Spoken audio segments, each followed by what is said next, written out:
So as I talk to my buddies that own businesses, you know, and again, talking to them directly right now, it's like, every so often the reality of owning a business, the different realities, I should say, of owning a business. Most recently, I had one of my coworkers, one of my leaders actually, talk to me about our short-term and long-term disability.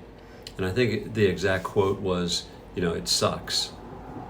And I said, what do you mean it sucks? Well, in comparison to, corporate America, our short-term disability sucks. It's like, so you have children, right? And when your children at Christmas time, when they open gifts, right? And they look at one of their gifts and they open it up and they're like, Mom, Dad, this gift is awesome. And then they open up another gift and they say, Mom, Dad, this gift sucks. How's that make you feel? Like as a parent, how do you feel when you give a gift to somebody and they open it up and they're like, that's awesome.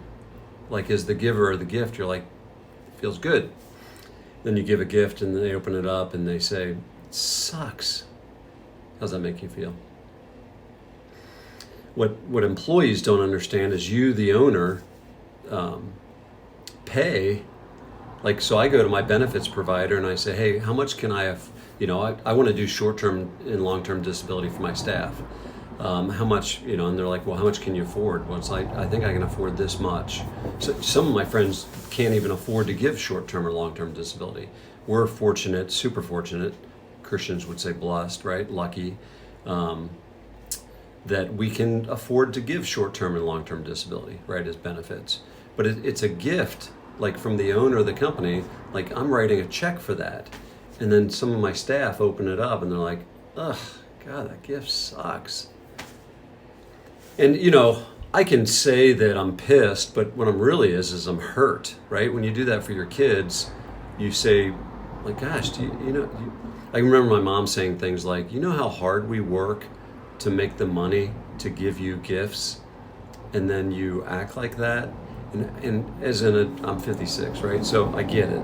Because I have kids and grandkids now. It's like I get it. But man, as an owner, like that's why your shoulders, men and women, not that they physically look strong, but they're freaking strong, right? I can take a lot of shit, right? There's a lot of weight that you as leaders and owners can handle on your shoulders, but that doesn't mean it's not hard.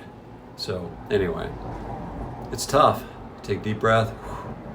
I think I've been claiming that one of my superpowers is forgiveness, but it's just ignorance, right? They don't know. They don't know. They just don't know. And so our job is to help teach them. Suck it up, vent to each other, get it off my chest, which I did with a bunch of my buddies yesterday, and then Fido, right? Yesterday I was talking about forgive it and drive on, right? Or forget it and drive on, or forgive it. Anyway, you guys get the point. It's tough stuff.